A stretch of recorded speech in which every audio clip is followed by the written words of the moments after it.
pour cette deuxième saison que j'ai la chance de pouvoir programmer pour le Ballet de l'Opéra National du Rhin. J'ai eu envie de tirer un fil politique sur ce premier programme européen. La première saison, je l'avais ouvert sur une ligne plus esthétique, avec des grands chorégraphes européens, avec Jiří Kylián, Uwe Scholz et William Forsythe. Et cette année, la question s'est posée sur une prise de conscience peut-être du politique, en tout cas à travers la danse. Est-ce que la danse peut être aussi un vecteur qui peut peut-être faire prendre conscience, ou en tout cas poser un autre regard sur le monde. Spectre d'Europe, le titre de ce programme, présente 2 pièces en regard. Ma première création pour le Ballet de l'Opéra National du Rhin et une reprise de La Table Verte, qui était déjà au répertoire du ballet depuis les années 1990, sous la direction de Jean-Paul et Jacqueline Gravier. C'est une pièce qui a fait le tour du monde avec le Ballet du Rhin, parce que c'était un répertoire singulier. À cette époque-là, on ne le voyait pas, cette pièce qui a été une pièce majeure de l'art chorégraphique, une des pièces aussi de Kyrgios, en tout cas les plus connues, et dont la problématique est malheureusement d'une cruelle actualité, puisqu'elle parle de la guerre. Elle parle de la guerre, mais surtout du fait que c'est quelques personnes qui décident du sort de millions d'autres autour d'une table, qui le vert représente les tables de la diplomatie, c'est la couleur de la diplomatie, mais c'est aussi la table de jeu, comme si ces personnages, pleins de leur puissance et de leur pouvoir, jouaient la vie des autres. Et c'est traité de manière un peu... ces personnages, en tout cas, sont traités de manière grotesque dans la pièce, avec des masques. Et puis on voit la répartie après dans la réalité et la vie des gens qui subissent les décisions de ces hommes autour de la table. Avec un spectre, le spectre de la mort, qui rôde pendant toute la pièce et qui agit sur les actions humaines. Donc bien sûr, ce spectre a donné le titre du programme. Et en regard de cela, je ferai donc cette première création, Fireflies, sur l'imaginaire autour des Lucioles, avec l'écrivain Daniel Conro, qui va être artiste associé de la compagnie pendant 2 ou voire 3 ans. On a échangé autour de l'imaginaire des Lucioles, autour plus particulièrement d'un livre que je lui avais tendu, qui s'appelle La survivance des Lucioles de George D. Huberman. Et il a imaginé pour la compagnie un projet qui s'appellerait La vie des Lucioles. Et cette première chorégraphie s'inscrit dans ce projet.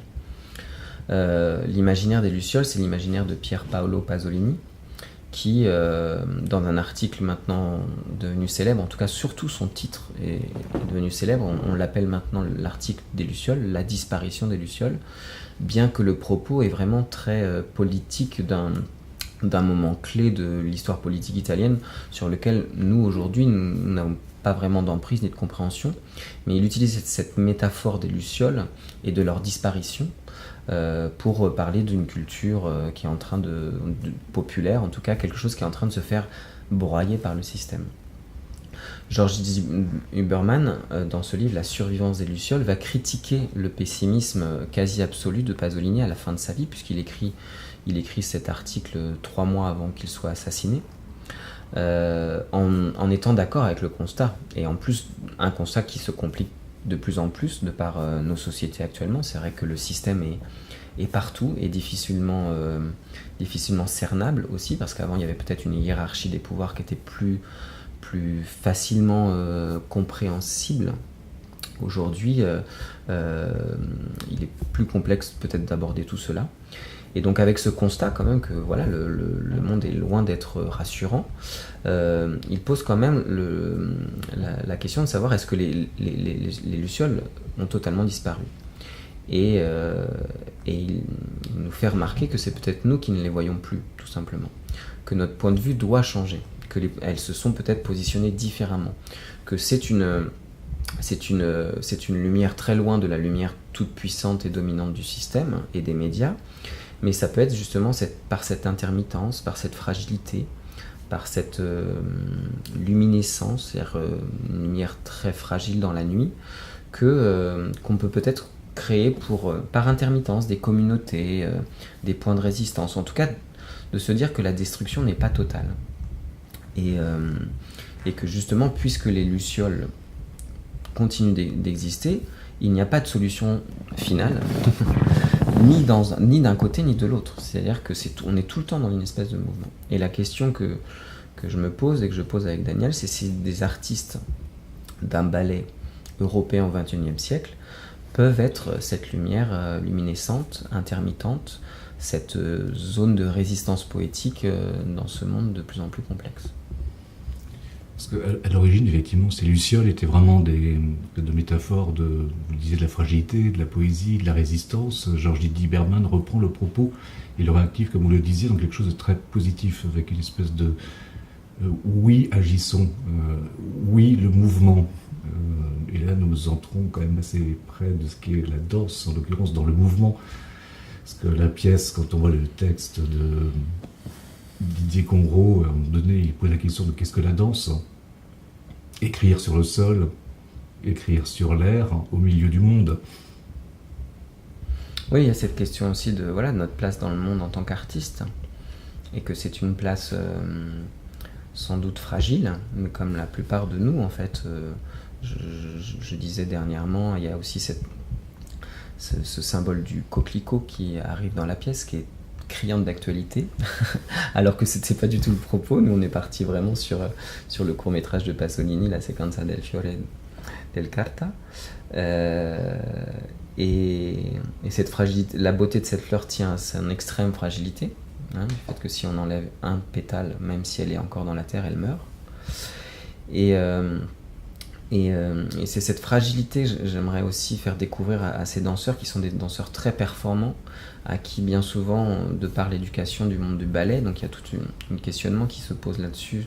On est dans quelque chose on nous a beaucoup appris à exécuter de façon très performante, donc d'être dans quelque chose, une recherche d'une espèce de domination, mais qui est impossible, parce qu'en fait, plus on grandit dans ce métier, et plus on comprend que c'est en lâchant les choses qu'on arrive à une certaine maîtrise, mais d'être dans le flux, d'être dans le mouvement, ne pas être dans simplement une représentation de la forme. Et moi, c'est ce que j'ai découvert avec Pina Bausch, c'est qu'on était très fragile et nous sommes fragiles. Et c'est une très grande force de découvrir sa fragilité, parce que c'est une force de vie énorme. C'est d'être dans l'être, en fait. Quand on accepte d'être, c'est-à-dire qu'on accepte de ne plus être aussi un jour. Et donc d'être dans quelque chose de vivant, mais le vivant c'est très intermittent, ça se déplace tout le temps, c'est pas des questions de posture, et souvent quand on est dans une question de posture, on est dans une question de domination, donc c'est tout aussi un état d'esprit à faire valoir auprès de ces artistes qui ont toutes les cartes dans les mains pour l'avenir de cette compagnie. Du coup, sur la création, vous avez travaillé sur des mouvements, vous avez travaillé sur des déplacements, Je suis parti, j'avais bien sûr envie de ce flux, je suis parti du langage classique, qui représente aussi cet imaginaire peut-être un peu aérien que peut susciter les lucioles. J'ai vraiment voulu faire confiance à la danse et à ce langage, et de le traiter de manière contemporaine, c'est-à-dire que ce langage a des choses à nous dire loin de son histoire. C'est aussi une technique, c'est pas non plus des postures, c'est quelque chose de très vivant, c'est quelque chose qu'il faut enlever d'une hiérarchie, peut-être d'une éducation qu'on a eue, et qu'il faut justement enlever couche après couche pour qu'il puisse vraiment nous dire quelque chose de très humain. Voilà.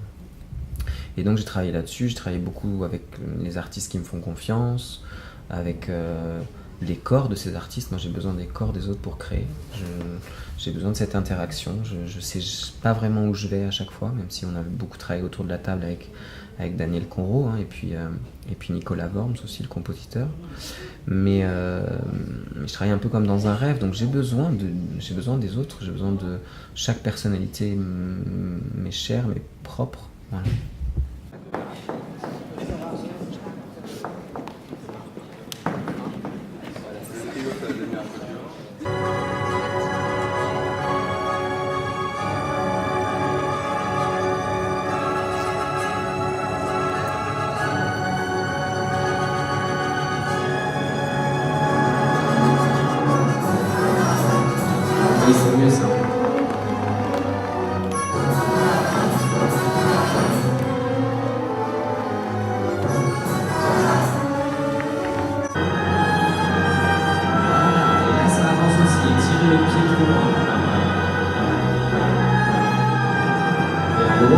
pieds loin, Suzy. Loin, loin, loin, loin, loin.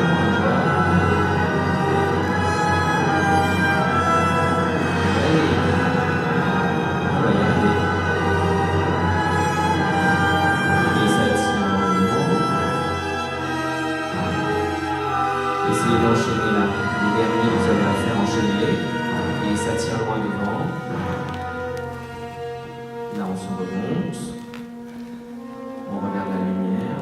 Ça, c'est parfait. Ok? Et ça, c'est parfait. C'est bon pour le cue? Parfait. Ok?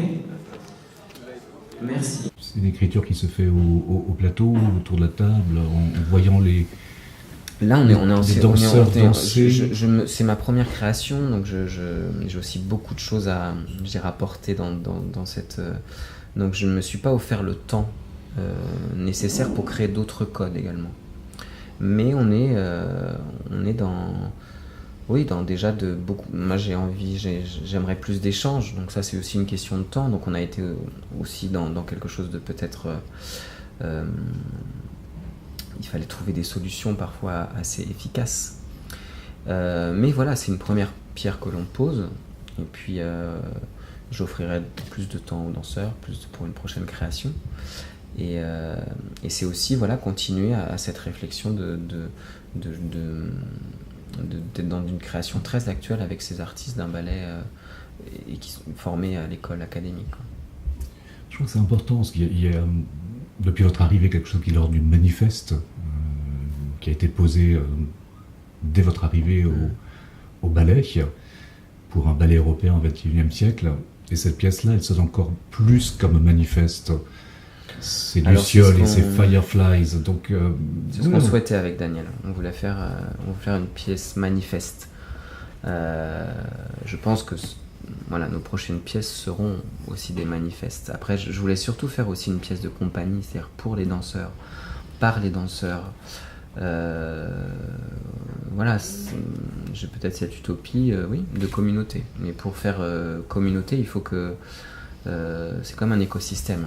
Il faut que tout l'écosystème soit en accord avec moi, je porte une direction. Voilà. S'il y a des rouages qui grippent, s'il y a des résistances, c'est compliqué et c'est mon travail d'expliquer. C'est mon travail de lever les malentendus. C'est voilà, d'être dans la communication, dans l'explication. Voilà. Et c'est pas simple parce que quand on crée quelque chose, quand on est dans la transformation, ça crée énormément de troubles. Voilà. Je veux dire, on n'aime pas ne pas savoir où on va poser le pied après. Voilà. Donc tout ça, c'est mon travail d'expliquer. Voilà. Mais ce qui est clair, c'est que c'est une confiance qui est réciproque. Moi, j'ai pratiquement engagé 2/3 de la compagnie. J'ai donné une confiance énorme à ces artistes en les engageant chaque année. Et je sens ce retour de confiance qui est très agréable. Et c'est ça que je demande aux artistes. C'est vraiment une confiance, d'avoir aussi confiance dans ce que nous portons. L'utopie n'est jamais le chemin le plus simple, ni le travail ensemble en société. C'est souvent les utopistes qu'on assassine. Hein. C'est pas les dictateurs. Hein. Vous nous avez donné la chance d'assister à quelques répétitions et on le dira jamais assez à quel point c'est incroyablement beau et fort de voir les danseuses et danseurs travailler, de voir toute l'équipe mobilisée autour d'un projet. C'est incroyable le boulot que ça demande, la précision, la concentration, le lâcher-prise aussi par certains moments.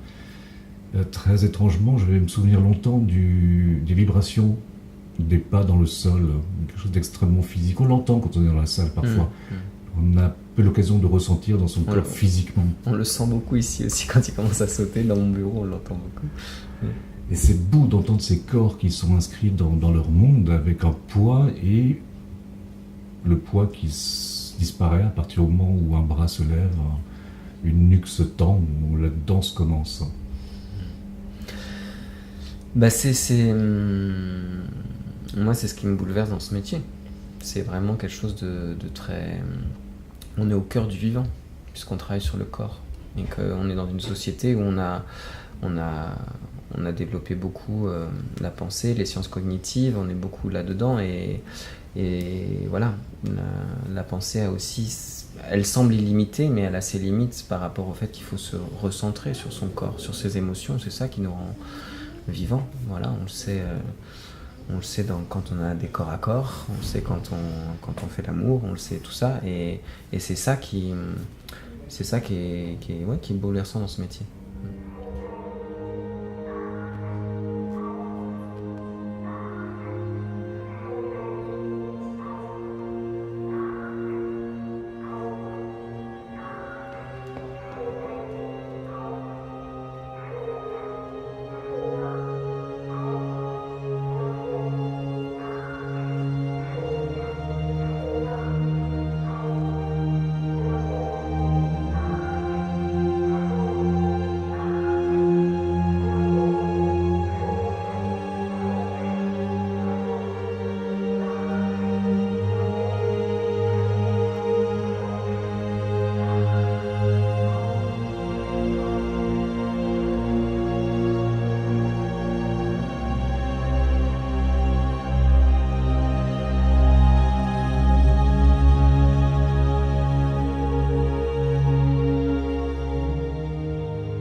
Pas du côté de l'espoir. Moi, je suis plutôt camusien pour ça. L'espoir, c'est quand même un des mots de la boîte de Pandore, hein, n'oublions pas. Mais la juste chose, c'est d'être du côté du vivant, en fait, du vivant. Et voilà, voilà, être du côté du vivant. J'arrive pas à dire autre chose parce qu'il n'y a pas de message en particulier. Il n'y a pas de voilà, chacun aussi a sa place dans le monde et les artistes ont leur place, pas plus que d'autres personnes. On a chacun aussi des responsabilités à prendre pleinement en charge et c'est ça que j'essaye de mettre en œuvre, en tout cas ici. On peut jeter un coup d'œil sur la table qui est juste devant nous. Parce qu'il y a 3 livres. C'est un peu, oui. C'est très indiscret. Non, mais c'est mes outils on va dire, c'est mon compagnon de route. Il y a un recueil de Pasolini qui s'appelle Adulte jamais. Voilà, c'est un recueil de poèmes choisis de René de Cecchi, grand spécialiste de Pasolini, qui a traduit beaucoup de ses œuvres. Et voilà, dont un qui parle d'un spectre, un poème que j'aime beaucoup. Et puis bien sûr... Vous accepteriez de le lire ? Oui. Je risque d'être très ému. Pardon. Je me suis soudain réveillé. J'étais seul. J'ai reconnu le petit duc à ses gémissements aveugles, qui du haut du ciel semblait tout proche, au-dessus de ma poitrine. Avec son chant, je me suis retrouvé vivant dans le silence. Mais perdu dans mes rêves, de mon corps rien ne restait qu'une mémoire, triste et déçue. Et toi aussi, mémoire, et non image, tu me dominais. Tu dominais ce chant, et tu rendais mortel ce silence, sans m'apparaître. Tu t'étais dissipé en moi, pour ainsi dire, dans ma chair lasse en rêve, un spectre mortel, qui terrasse cette vie, et pourtant, je continuais de t'aimer.